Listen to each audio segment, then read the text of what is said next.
Coming up on the Hue Jackson Show, defensive captain Demario Davis reveals what drives him every day. Rookie tight end Conner Hamlett talks about his first ever NFL touchdown. I knew I was going to spike it if I scored. Yeah, something you'll remember forever, right? Oh yeah, definitely. And Coach Jackson takes us to the coach's tape to diagram Andrew Hawkins' touchdown reception from Cody Kessler.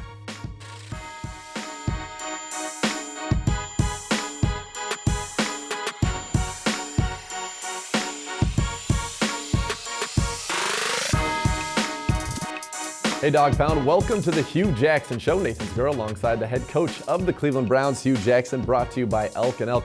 Coach, let's just get right into it. Obviously, the quarterback situation. It seems like every week we're talking about it. Cody Kessler knocked out of that game against New England. Where's he at right now? Well, you know, he's practiced, and we feel good about the opportunity for him to play. But again, I want to get with our medical staff and make sure he's okay. You know, he's a young guy, and I think it's very important that we do the right things by them. Because he's learning, obviously, our system. He's learning the National Football League, and we don't want to hurt his growth if he is still injured. But I think the guy will be out there because I think he wants to be, more so than anything. And if he is, he'll go out and play well.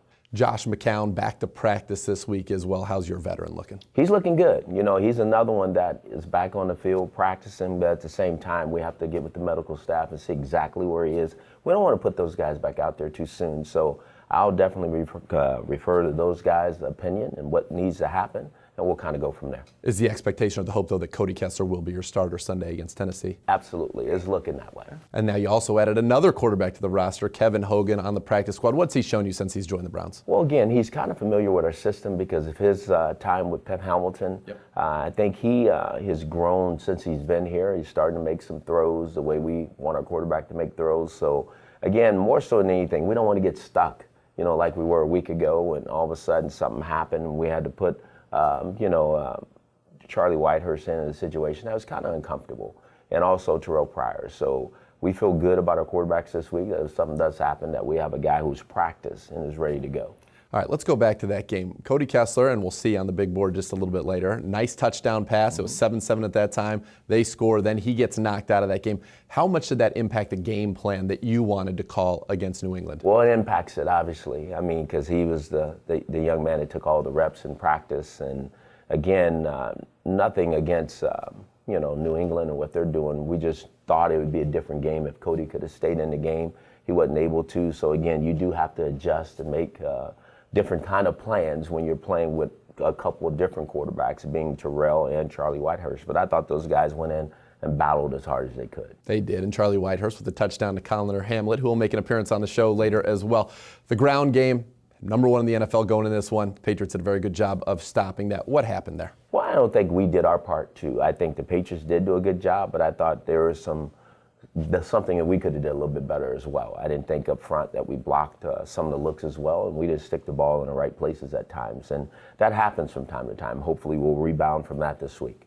Defensively, Tom Brady comes back in his first game, looks sharp as ever. Mm-hmm. What can the defense learn from going against a quarterback like Tom Brady? Well, you can't have mistakes. You know, I think Tom obviously played really well, but I think we also assisted that.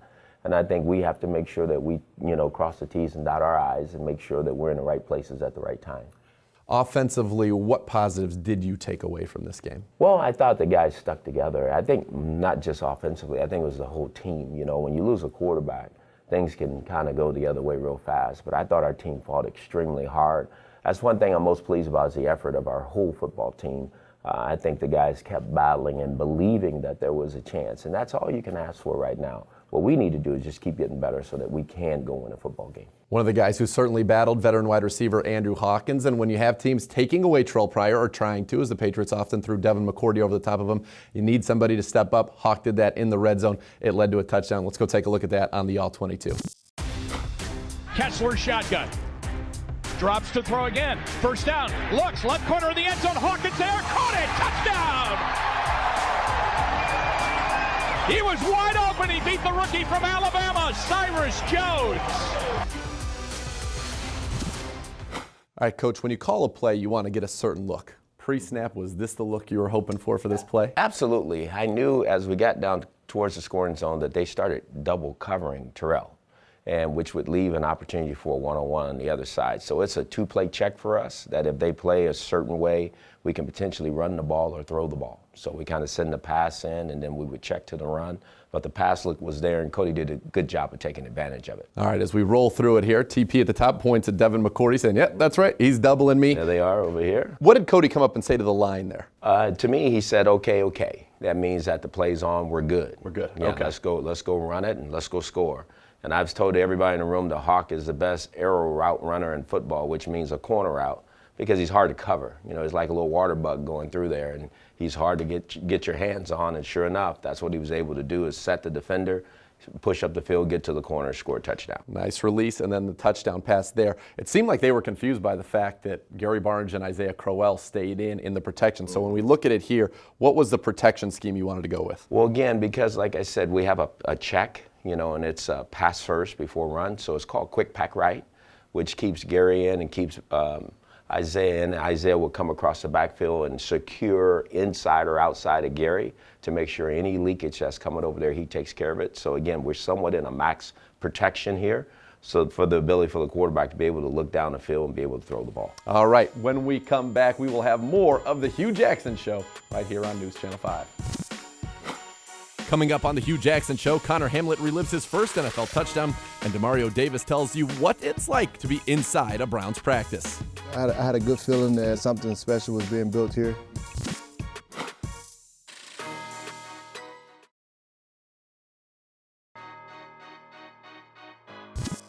Welcome back to the Hue Jackson Show. Not only did Andrew Hawkins catch his first touchdown of the year against the Patriots, so did tight end Conner Hamlett, and our Matt Wilhelm caught up with him on the field to break down that play in the PNC Bank Play Breakdown.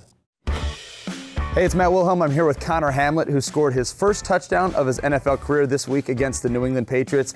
So, Conner, congratulations. And what does it feel to have your first game in the National Football League, your first reception in the National Football League, being a touchdown? Yeah, thank you. Yeah, it was crazy. My first game, first catch, first touchdown. It's great that I got the opportunity to show the coaches what I can do. And, wish we would have got the win, but it was a fun play and a fun day for me. It was, I bet. And so we're going to dive into that play now. It was 2nd and 15 inside the 20-yard line. You guys come out in an empty set. And you're the only tight end that's attached to the formation. And walk us through what you were seeing pre-snap, and then when you got around the defender, I think it was 6'7" versus 5'10", and 6'7" did prevail. So what happened is I saw I had man coverage on the DB, so I just ran at him, got a good outside release, and he was going to try to jam me. So once I got around him a little bit, Charlie threw a great ball. He trusted it, and at that point I saw the ball. It's easy now because I got the height advantage, and sure.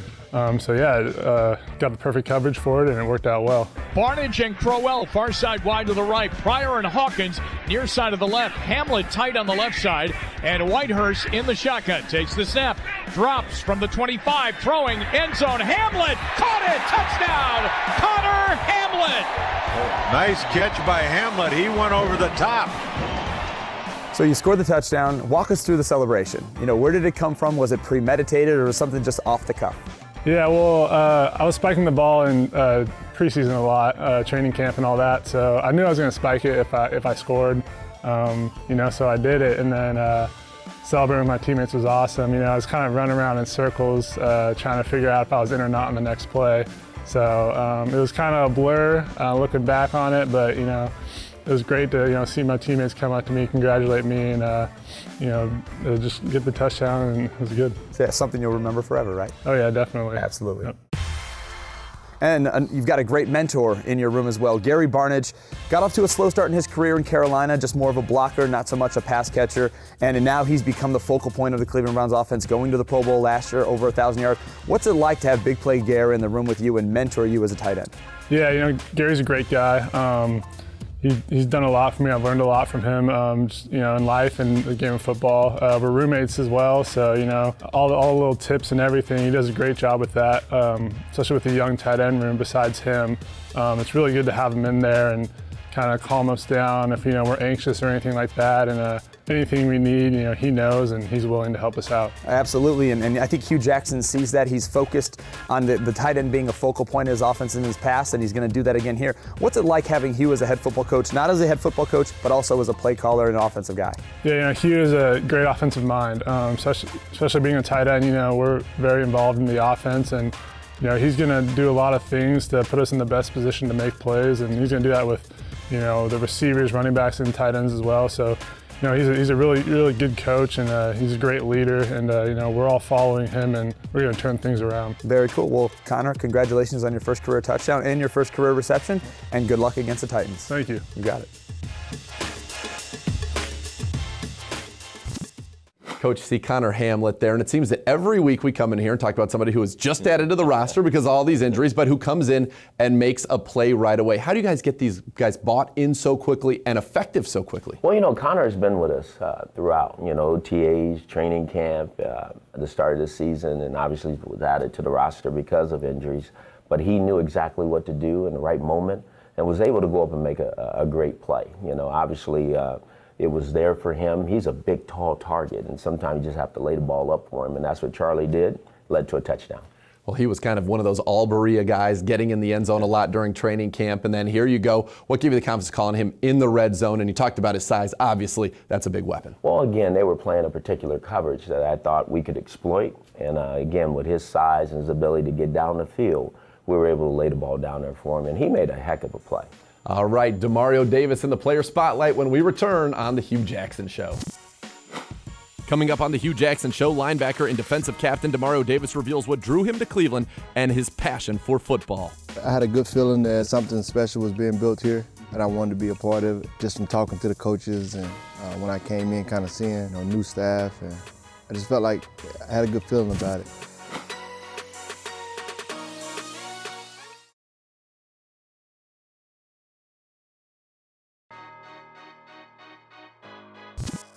Welcome back to the Hue Jackson Show. Nathan Zger alongside the head coach of the Cleveland Browns, Hue Jackson. And coach, one of the captains on your team, Demario Davis, sat down with our Dustin Fox in the Universal Windows Player Spotlight. Hey, man, fear what they don't understand. Hate what they can't conquer. Fresh off the practice field, Demario Davis, shoeless and all. I'm going to talk a little football with us tomorrow. You were a free agent. You decided to come to Cleveland. Why Cleveland? I guess you can call it a hunch. I had a good feeling that something special was being built here, and I wanted to be a part of it, just from talking to the coaches and when I came in, kind of seeing all the rebuilding that was going on here and new staff, and I just felt like I had a good feeling about it, and so I wanted to be a part of it. You and Kirksey pretty tight, huh? Yeah, that's my boy. He's been around a little bit here. You feel like you two guys have taken a good role there with the young guys, especially? Well, yeah, Kirkle has a lot of energy, and so that's good. Mm-hmm. A good defense has a lot of energy, and I'm able to feed off his energy, and he's able to feed off mine, and it just kind of pass on to the rest of the defense. I thought it was interesting when you were drafted, Rex Ryan compared you to Ray Lewis a little bit. I'm sure you heard that a million times. Nate Orchard said that you play like Ray Lewis. What is with this comparison? I think it's just energy and passion, and where it comes from. A lot of guys draw energy and passion from a lot of different places, but it's really about drawing it from inside of you, and it has to be genuine. I know how hard I work, to get here, and I generally care about the guys that are around me. A lot of guys are here from a lot of different stories, and some I can relate to, some I can't, but I care about them, and I try to channel my energy and passion in my game, and I try to help other guys do the same. How hard did you work to get here, man? I don't play soft for nobody. I'm aggressive because I got to take care of my family. Take care of your family, man. Let's go. Take care of your brother. Let's go. It's too easy. Let's go back to your days at Arkansas State for a second here, because you're talking about your passion and what drives you. There was a chance you may have never played football. Do you think about that every day? Does that motivate you? Yeah, it has to. It shows you that you can't take life for granted, and everything is about choices. I was making a lot of wrong decisions early in my life. God was kind of shielding me and protecting me until He got me on the right track, and now I'm able to make the right decisions. So outside of reading the Bible and your playbook, What do you do? I mean, outside of that, I'm a family man, you know. I focus on my relationship with God, but I'm also focused on my relationship with my wife. So we try to go out once a week on a nice little date. And when I get home, I'm always playing with my kids. I got 3 kids, so that's a lot of energy in my house. So, you know, I live for them and in those moments. All right, so a couple weeks you guys are going to play the Jets. They're going to be coming here. It's your old team. Any good memories there? You going to be especially jacked up and excited for that game? I think I'm gonna go into that game with a little chip on my shoulder, but you know, I try to approach all of them like that. You know, that's a couple weeks away. We got Tennessee this week, so you know, I'm kind of locked in to this week. You know, I try to take it one week at a time, and anytime you can find a little energy, a little momentum, you need to be able to try to feed off of it and use that to push you in the right direction. Tomorrow, thanks for the time, man. Hey, thank you. Let's go, baby. Browns on 3. Browns on 3. 1, 2, 3. Browns. Coach Demario talks about energy and bringing that, and the players keep crediting you with doing that, even though the team does sit at 0-5. How do you keep that resolve, and how important is it to have your leaders kind of carry that out for you? Well, I think you just said it. You know, what I try to do is create the environment, and it's really up to the leaders to go take the message to the rest of the team. And I think they've done a good job. And I think you do that because I think we've set the right foundation from when we first got started, that we understood that it might not go our way, but we're going to keep working to get it that way. And I think the guys have bought into that. And each and every day, the guys walk in this building, and I think it's because of Demario and Joe Thomas and that group, and they go to work. You know, obviously we're itching for a win, but at the same time, there's a process to get in there, and the guys are working extremely hard. And it's good to hear that energy is still there, and we all want to get that win very soon for you, Coach, because I know how hard you're working and how hard these players are working as well. When we come back, we will talk about the team that the Browns will face on Sunday, the Tennessee Titans, in our game preview. Coming up on the Hue Jackson Show, we look ahead to Sunday's game and preview the Tennessee Titans. We have to make sure that we play good fundamental football for 4 quarters to give us an opportunity to win.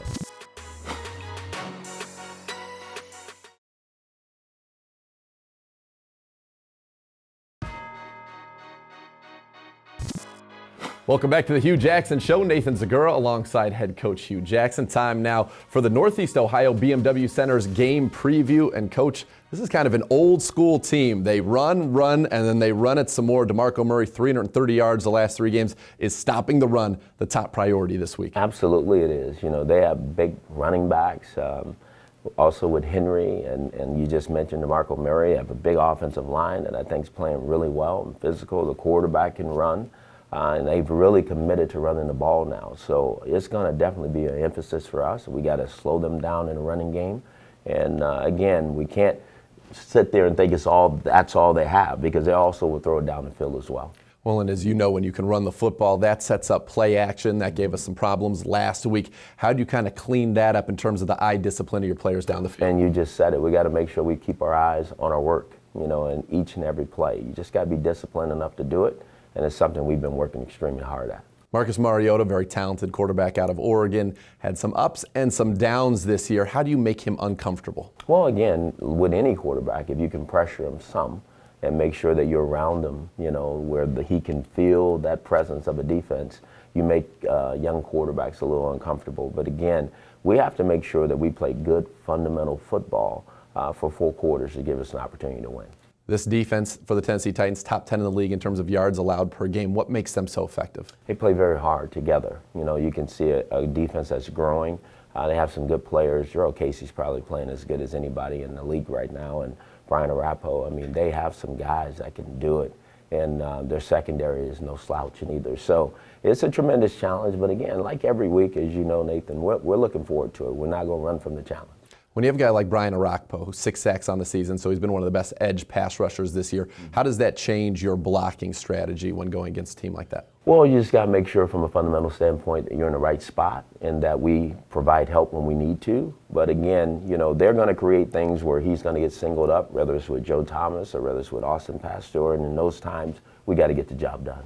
Now, I've been around you enough, so I know that this is eating at you, like literally eating you from the inside. Do you feel like this is a must-win, or do you feel that every game is a must-win? How do you approach it? Well, I don't think this is a must-win, because I think any game you're playing in, you want to have an opportunity to win. So I know this is the next one, and I'm not going to say it's a must-win, it's a game that we need to play as well as we can play, because until we do that, will we taste victory? And I think that's what's important, and we got to be able to do it for 4 quarters. All right, Coach, thank you so much for the time. Good luck on Sunday, and I certainly hope we get that W against the Tennessee Titans, as I know you do as well. Thank you very much. All right, well, thanks for being with us here on the Hue Jackson Show, and let's go Browns.